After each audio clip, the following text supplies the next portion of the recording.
everybody, this is Johnny Hunkins at Mopar Muscle Magazine, and I'm here with Jason McCullough of Motec Performance here in Murrieta, California.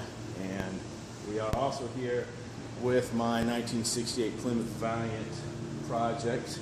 And Jason, tell me a little bit about what we're going to do today to this car. We're going to install a battery relocation kit to the trunk. We're going to run the heavy gauge cable inside the car to keep it away from road debris. We're going to punch through the firewall, connect it right up to the starter, and then run a jumper from the starter to the starter relay so we can provide power to the rest of the car. Right on. Well, we've obviously got some new equipment here that we're going to show you. The battery relocation kit with the box and the cable, the switch, and some of the ancillary items. All that is from Speedway Motors. And they supply a lot of stuff for race cars, restorations, you know, any kind of hot muscle car, street strip type car.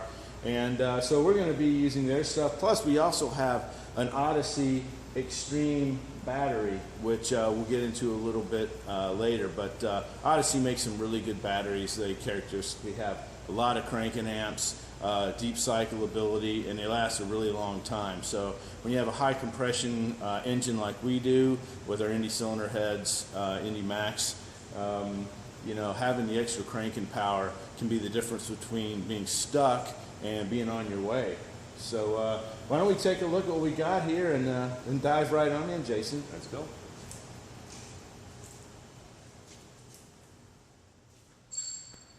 Well, the first thing that Jason did was take out the rear seat and the interior because he plans on running the battery cable to the engine through the factory channel, which goes right here, which normally is the channel that the factory wiring harness goes through.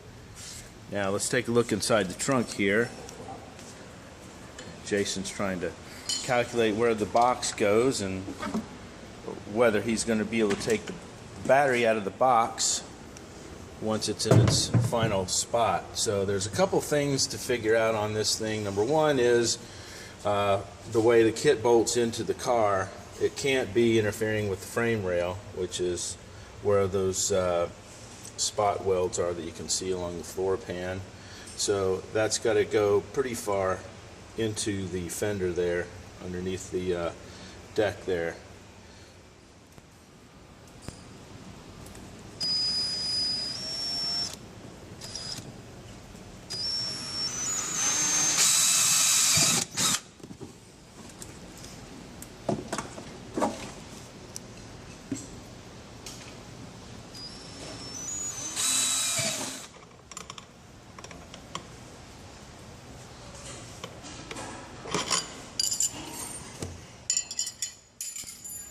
Our 68 Valiant has a seam that runs right down where the battery box is going to go, and it's a raised channel there, so in order to keep the box from teetering back and forth, Jason is going to raise the box up on basically a platform on two sides so that it can rest level inside the trunk, and he's going to use this piece of aluminum bar stock for that.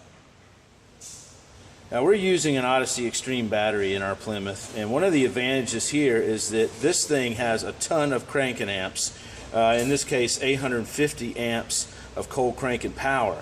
But unlike a traditional battery with a lot of amps, this thing also has deep cycle ability, and part of that is because it's got pure lead plates instead of a lead alloy plate. What that means is the plates can be made a lot thinner and packed in there a lot denser, so you have a lot more plates creating a lot more power. Now Odyssey also uses the absorbed glass mat technology that is so talked about at other brands, and basically that means that you can mount this thing any way where you want, including sideways, and that just prevents the plates from touching each other. So there's a lot of flexibility in mounting with one of these batteries. They're extremely robust. You get incredible deep cycle capability, and on a car like our Valiant, where it may not be started for weeks or months at a time, this battery can sit for long periods of time and still provide lots of cranking power. In fact, Odyssey says that this battery can be in storage for up to 2 years and still be able to crank over the car with no problem. So we're obviously going to be putting that to the test at some point when our car is done.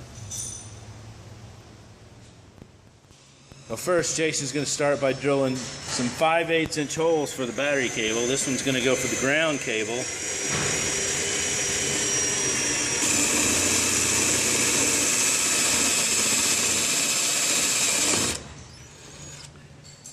Speedway provides their battery boxes with these grommets, and we've already put this one in through here, but the battery cable will just go right through it. It's not totally airtight, but it is a very tight seal nonetheless.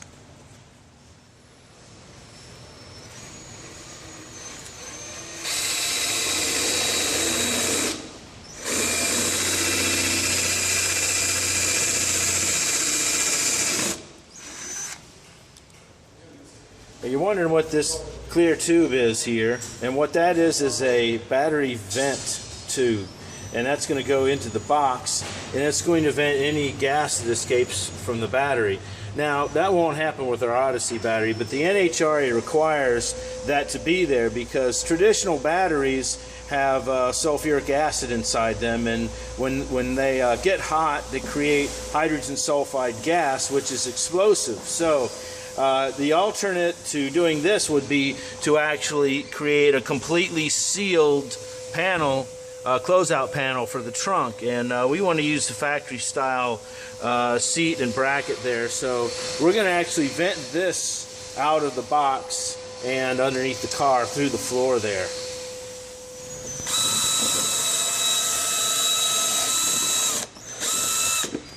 Now Jason's going to put the vent tube through this body plug that's already in the floor.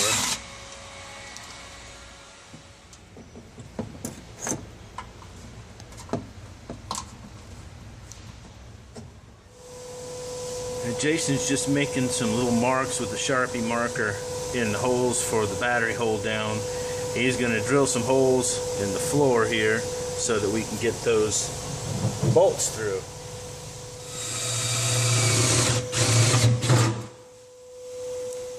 These threaded hold downs are going to hold the battery in place and actually secure the box onto the car.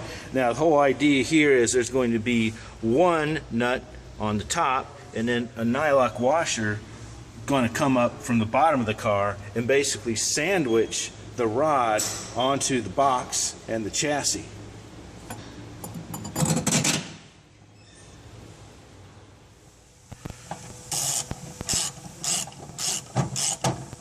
And from underneath our Valiant, you can see how those hold down bolts are going through the floor, and they're kind of being held in by some nice flat washers there.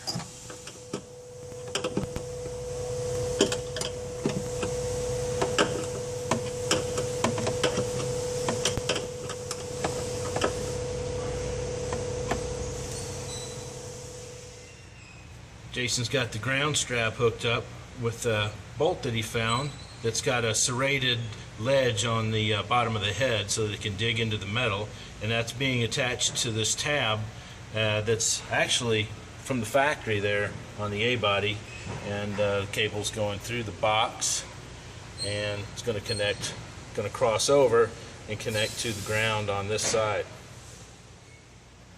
Let's see if that battery hold down strap fits on that Odyssey battery.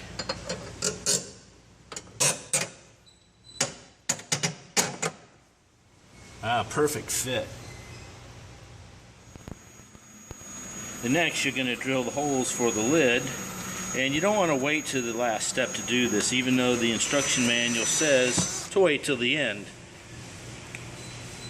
Do it now, because if your box is located under here like it is with ours, you're not going to be able to get your drill in. Because our battery box is being mounted in a place on the floor that's not totally flat, actually has a ridge right in the middle, Jason has created these aluminum, I guess they're spacers, or stilts, and they're going to elevate the box a little bit so that it can lie flat on the trunk floor.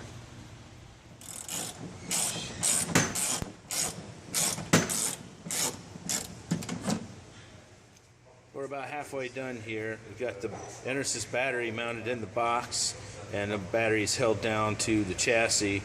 And we've got the ground strap attached, and we've actually got the main 12-volt power wire already hooked into the battery, sort of. We got it all mocked up here. We don't actually have the caps off the battery, but we have to run that to the switch here. And the plan sort of is to have a lever that we can remove that will go pass through here somewhere. So when we go to the track, we can have a lever that will turn it off, but otherwise that'll be disconnected and we won't have any way to turn it off unless we're at the track. That'll be nicely hidden, and we can use it as an anti-theft device too. Okay, I'm going to explain to you something real quick here in the condensed version. Is basically we've got a shut-off switch from Speedway, and it's got to be held on really tight because you're going to be turning it with a switch, and we're going to have a lever on the end of ours. But you'll notice that there are some flat spots on the corners there. That's to keep it from rotating. Well, there's not actually a bracket included with the kit, so we're going to make our own bracket. We've drilled a hole here, we've got a piece of stock here, and we're going to put some flat pieces there, and we've already checked, we're indexing this so that the switch will be midway between the straight down point, so that when we put a lever on the end of it, that we'll have good leverage either turning it on or turning it off. So we're going to weld the sucker up, bend it, and trial fit it in the car. Like a lot of professional shops, Motec uses a Miller MIG welder. This one is a Millermatic 210, and we're going to weld the tabs on this bracket right here. Well, Speedway's kit includes a lot of these crimps, these terminal ends that you crimp, and they're obviously going to give you a very factory look. And one of the things you can use to give it that factory look is this crimping tool right here, which, go ahead and put that in there, Jason, and show everybody how that works. It's got a little spring-loaded die on the end, and you just hammer it home.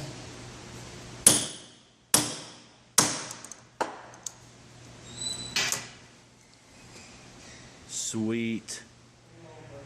Now, the little bit of red tubing at the end is called heat shrink wrap, and you've probably seen it before. It's when it gets hot, it shrinks up and it protects your electronics there. And it works something like this.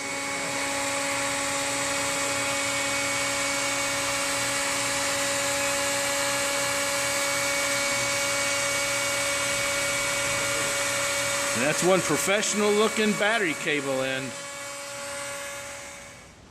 We're getting ready to install the battery disconnect here, and what I wanted to show you is this bracket that Jason has designed for the Speedway Motorsports disconnect switch.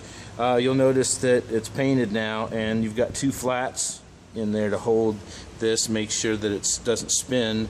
The switch actually has some flat sides there on the shaft. Go ahead and put that in there, show them how it works. And once that goes in there, it can't rotate, it doesn't move. So that gives a nice solid connection for our switch, because you don't want this switch, you know, mounted in the car loosely or anything. That thing's got to be rock solid.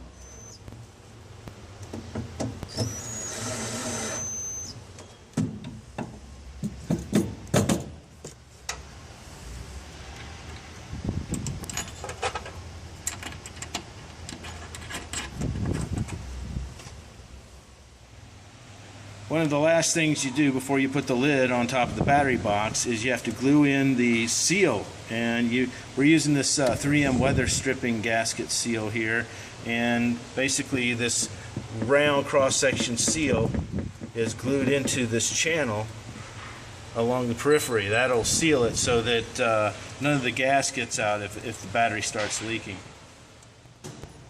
Well, there's the switch finally installed, and you can see it's on, off, on, off. And that'll be really cool when we change this out later on, and we'll have a rod that goes through here, come out there, and that way you can just push on it and shut off the switch. want to show you how the positive side cable was run. After it comes off the switch there, it goes around on the passenger side behind the wheel well, and it crosses over there at the top in a channel behind the seat. It goes all the way to the driver's side. And then remember that wiring harness from the factory I was showing you, how there was a channel? It goes, picks that up right here. It goes in that channel right on the adjacent to the sill, and then right now it's terminating right there. It's going to go through a small plastic plug that Jason has taken out, which we're going to show you now. Now the hole we're using is where the clutch rod would go through on the firewall, and it's just kind of plugged up in our application. The plug is still there, and now we've got a little hole there for the power cable to go through. Just to summarize here, Jason has already run the positive battery cable all the way to the starter through the firewall to get a measurement. He has cut that to the length, pulled it back out, then he's mounted another terminal which is getting ready to crimp. But before he crimps it, you'll notice he's already put the grommet on the wire so that it goes through there easily, and he's also put some heat shrink wrap on there in advance, so now he doesn't have to try to jam all of that through the grommet.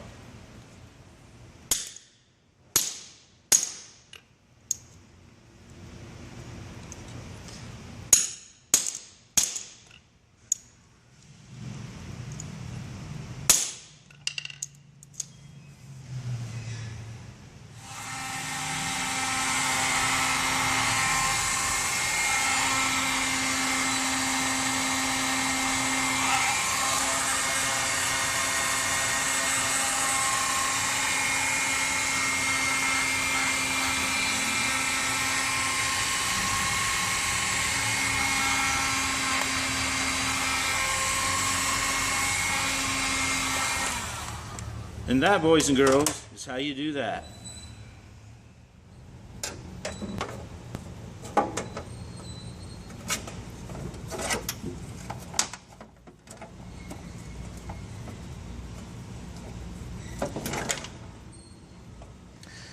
Now with our battery moved from the front to the rear, we no longer have a way to get power to the from the battery to the rest of the car. So Jason has made up this cable from the rest of the battery cable that remains, and it's going to actually be taken off the positive terminal on the starter, and it's going to go to the starter relay block right there, and that'll power the rest of the car. So until you do that, you've got a dead car. There we are. We finally got our cell phone video camera into this small little space. I wanted to show you what a great job Jason has done at getting the battery cable hooked up, the positive cable, and also the solenoid cable. It's a real tight fit in here with the starter, and the IndyMax block is thicker than a production B block. And of course we have our TTI headers in here, and it's a tight fit, but it does fit, and that's a testament to the excellent engineering that's gone into all of this stuff here. Let's take a look in the trunk and see how everything looks now that it's all wired up.